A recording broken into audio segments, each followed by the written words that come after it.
I want to introduce Frank Ramos, who is a well-known attorney. And Frank has agreed to come on today and share his insight into why LinkedIn is as helpful as it is to his business. Frank, I'm going to show the next part of this demonstration. The next part of this slide, rather, is going to be how you have used your LinkedIn profile to really introduce yourself to other individuals that land on your LinkedIn page. And let's first talk about the headline that you specifically chose to introduce yourself.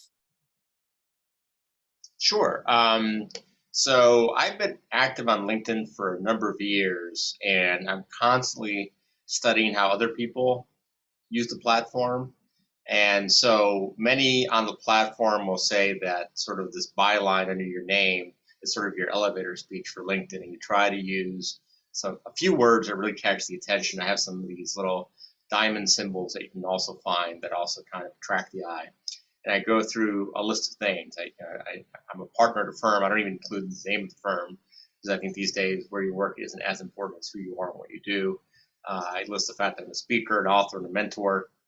And I have a website, which is different than the firm website, which is where I use to store all my books and videos and so forth.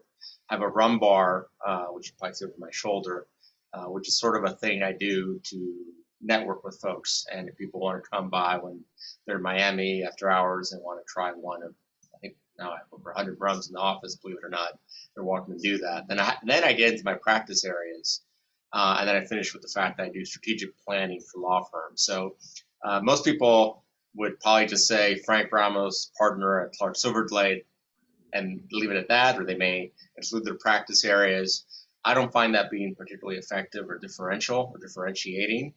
And so I think this sort of these 2 or 3 lines in your name is very important real estate for you and how you promote yourself, and try to find ways of sticking out, reaching out, finding ways of contacting or reaching out to prospective clients or people you want to be referral services or sources. And then also next to the name, I'm sorry, go ahead.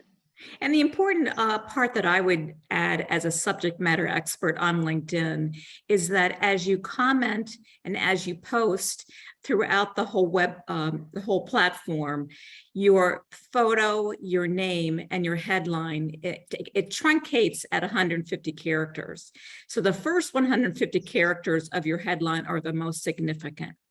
And for other attorneys, to your point, will list shareholder at, and they'll list their law firm. That doesn't tell me anything about their area of specialty. And what you've done in a very concise manner is you've given a broad stroke as to what you do and where your knowledge base is. If we move on to the next part of this presentation, here is something that I thought that was very significant. You have, and this is really a direct question to you, you have do a lot of uploads that are thought-provoking. So here is one that you're speaking to a junior, a middle, and a senior partner at a law firm. And what was the thought behind this be impatient? I think a lot of times I'm just reflecting on my own life, the life of my 2 sons. I have 2 boys that are 24 and 21, and they both follow me on the platform. And so sometimes I'm speaking to them, sometimes I'm speaking to myself. But taking a step back, what I try to do is I try to create content that I would enjoy and I'm authentic about. And then each day I post something. Sometimes I'll post multiple times a day, depending on my availability and time and what's going on in my brain. And I find that the ones that gain the most traction, interaction, response are not the ones where I talk about how to take a deposition or how to do a closing argument, and I do those, but the ones that are broader, more life and career based. And I think those are the ones that create more interaction and create more traction and have more views overall and provide you a larger audience.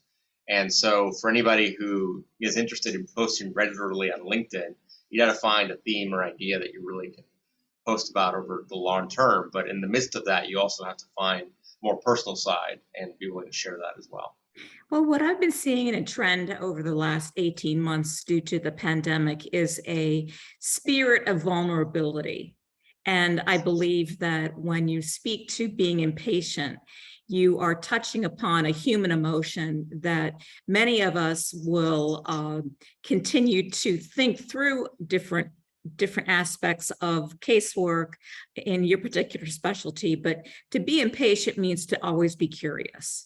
And you can see for those of you who are watching, that over 130 individuals actually had a comment or had a response, a reaction. So in terms of algorithmic numbers, with Frank posting regularly once a day or several times a day, as short as this takes you, Frank, what do you think? Maybe a 3 to 5 minute, maybe even a 1 minute post that it takes you to do this? Yeah, this probably took me about a minute or so. When you first start, you're going to find yourself spending a lot of time on individual posts. You want to make sure they sound perfect and they look perfect. And at some point, you get over that fear, that hesitancy, and it may take a month or two to do that. But once you do this on a regular basis, it becomes a habit, it becomes second nature. You'll find it'll take about 60 to 90 seconds to create most posts. Keep in mind that your posts shouldn't be particularly long unless you really want them to be long, but those should be the exception versus the rule. My posts are generally a few sentences, sometimes only a sentence, a few words. Not that I'm trying to be cute about it, but you want to just make your point and move on. Again, we all have much shorter attention spans. There's a book called Hook Point, I think came out in about 2019 or so, and it's really about social media, and it talks really about Facebook and these other platforms, but a little bit about LinkedIn. And the idea is that you have 2 to 3 seconds to hook your audience, and that's really our attention span. And we probably get between 300 to 500 notices on our phones a day, between emails, text messages, instant messages, notices for news articles. Just you start doing the math, it really is several hundred a day for any professional. And so what we all become acclimated and accustomed to doing is that we swipe and we just move on and we move on and we ignore it. And unless something really gets our attention, we don't really focus in on it. Even with emails, even with text messages, we're trying to find the quickest and easiest way to communicate with one another. We use emojis and we use abbreviations and for our viewers, all that. For our viewers, I want to point out a couple of things. My LinkedIn shows up in dark mode, and that actually helps to avoid the screen headaches that many of us experience. Another good aspect of what Frank is doing is he is hooking his reader by making it, by giving it a lot of space. He's not jamming it into a paragraph. So that's another good practice that he personally is following. And then here's another example of you learning, you kind of turning to your community, and you've asked for, with 73 comments in the base, you can see, with 3 shares and over 100 individuals having a reaction. Here you had a significant business issue, and maybe you can just delve into it a little bit. Sure, I had, and for most lawyers, this happens at some point in our career where we have a very step risks and we have notches opposing counsel. And even though I've been doing this for about 25 years, I'm really flummoxed on how to deal with a specific individual. And I wanted to get people's take on this. And I don't often do this. I don't generally put out questions to my followers or whoever's in my tribe, but I felt like I needed to do it this time. And it was legitimate, and I got a lot of feedback. And probably another 2 dozen people messaged me privately outside of this context. And I had a lot of ideas and feedback on how to deal with the situation. And that's something else that if you want to pose a question or if you want to create a conversation, that's another great way of interacting with those who are part of your network. So do you believe that because of the modifications that have been made in the legal profession, that more attorneys should be relying on LinkedIn than have in the past? I think so. I think generally we're all more engaged on this platform, and we see this platform as an opportunity to interact with each other because we're seeing each other less and less on a face-by-face basis.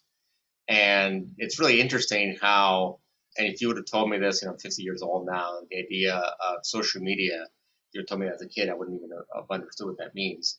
And the fact that when I started practice 25 years ago, the idea that we would be interacting like this would also be equally foreign to me.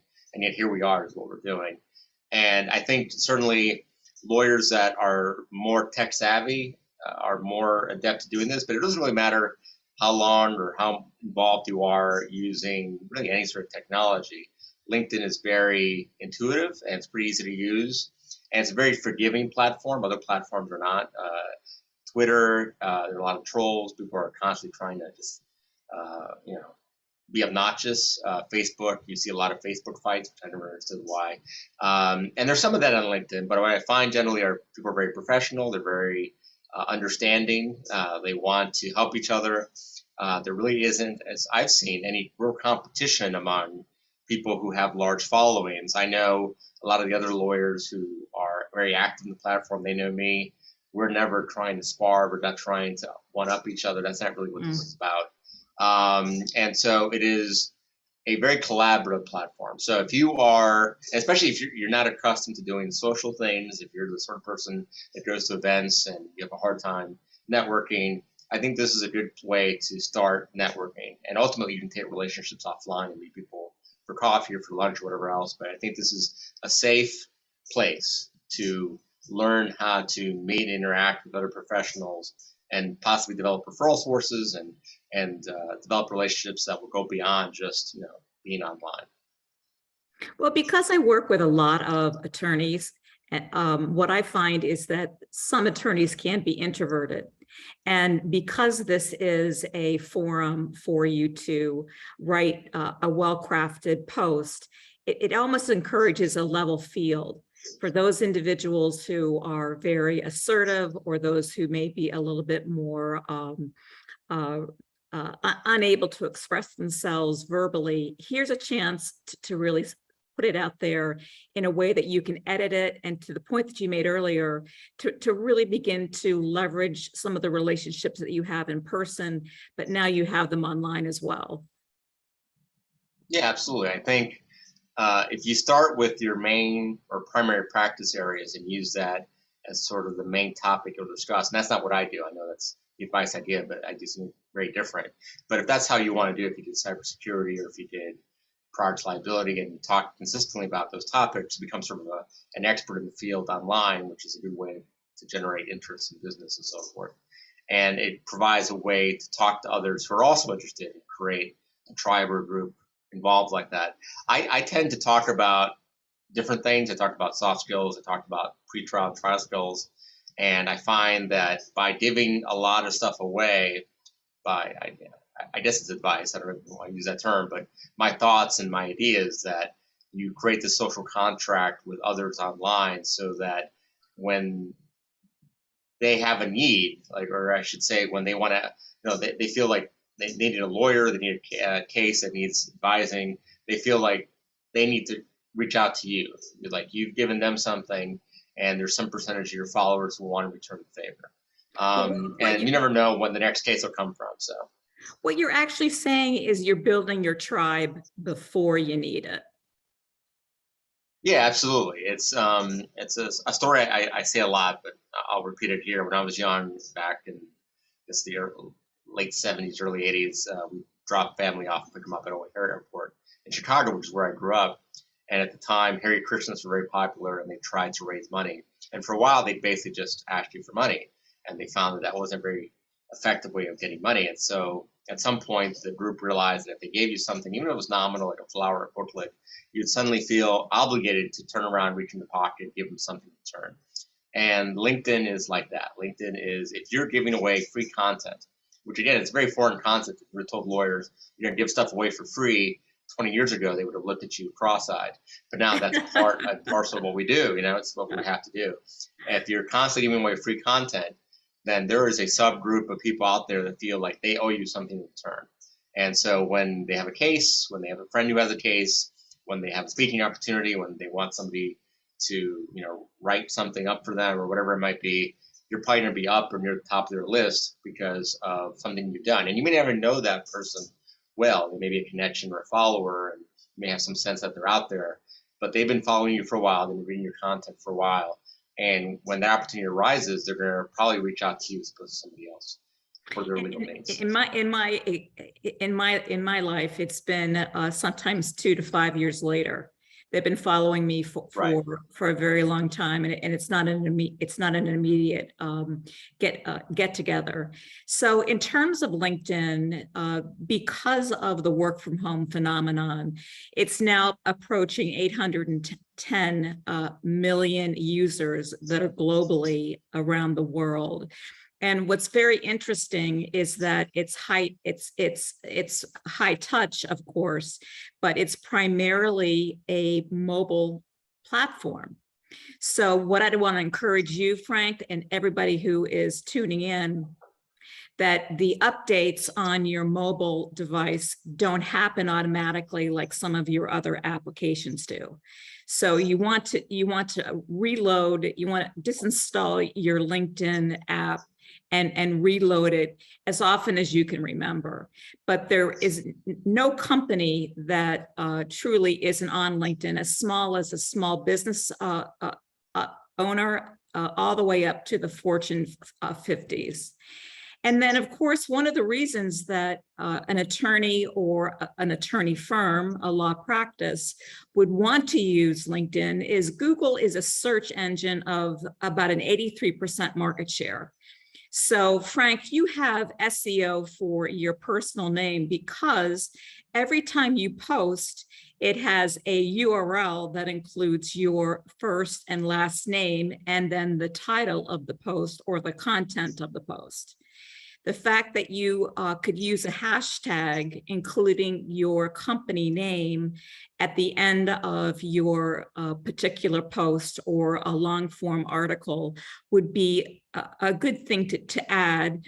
In terms of networking smart, what's happened within the LinkedIn universe when it was acquired by Microsoft, it became very geometrically focused. So for someone like you in Miami, because you have such a large tribe inside your network, you could potentially, with reciprocity, help an attorney in another state. So in terms of why you want people in your tribe, what you want to do is be sure that you take the 1 to 3 minutes to post on other people's posts. I hope that came across clearly, because what you're doing is you're not only sending out your own information, but you're also engaging with others, which the algorithms love. It means that you're not a dormant account and that you really, quote, share the love, end quote, to the profession that you're involved in. And with rewarding this activity, you also want to continue to build your number of connections. Frank, when you have an invitation to connect, what tends to be the criteria that you take that invitations process through? You know, if they're personalized invitations, that goes much longer than someone just doing the generic invitation. And certainly if somebody who has made the effort to look at my profile and see a connection, maybe went to the same school or somehow they know somebody I know. Those are good ways if you're going to reach out to people and try to connect with them and have them accept your connection, you know, personalize your invitation. And I think the more information you provide without having it go too long, I think it's much more likely that the person will be responsive, receptive, and accept your invitation. So if we kind of start to wrap this up, if you would Google yourself, you're going to find that your LinkedIn profile will be a page 1 return and probably a top return. And the reason why you're going to use some criteria in building out your own tribe or your own network, you're really looking to add people in that are strategically important to your company, to your profession, to your own thought leadership. So that would mean individuals that you would connect with clients, you would connect with thought leaders of the industry, and naturally referral sources. So, I mean, in terms of our kind of our last wrap up here, when you send a message to anybody that is within your network, it really is building the tribe before you need them.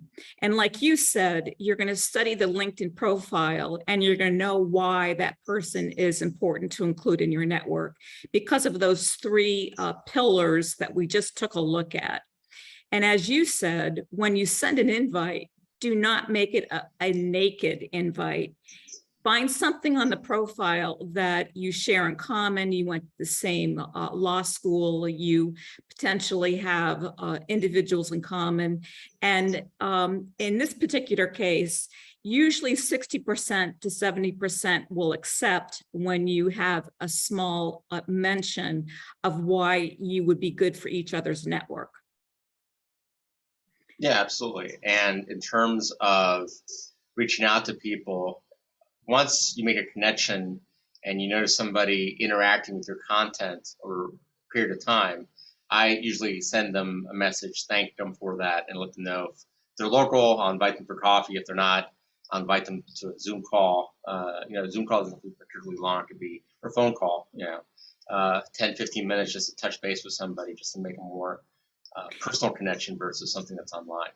And you're mentioning something really important because you get over 100 reactions to some of your posts. It's very time consuming, but it is very rewarding to go through those reactions and invite them into your network, or just give them a thumbs up for taking the time to read your post and react to it. There is a new piece that I want to share today about the external links. When you include an external link in your original post or your comments, that will kill the algorithmic share. Generally speaking, algorithms will read your post, Frank, and they will share it to about a 5 to 7% of your entire network. If within the first 2 hours, your network responds to that 5 to 7% post that you've written, that 5 to 7% now will grow to 15%. So don't be surprised if it takes a week to go into a very large number of reactions. The algorithms are looking for, is this a valid post and comment, and who is really endorsing me? And what we're talking about is dwell time. And dwell time is something that you've done, Frank, when you've created a lot of space when you write something of meaning to you. And then in terms of what content you shouldn't use, it's really writing for your target audience. You showed some vulnerability with asking for help when you were frustrated with a certain legal proceeding. As you said before, share your expertise, engage others, and don't tell, but ask the question, which you do in almost every instance that I've ever seen. So that dwell time is really what we're really focused on.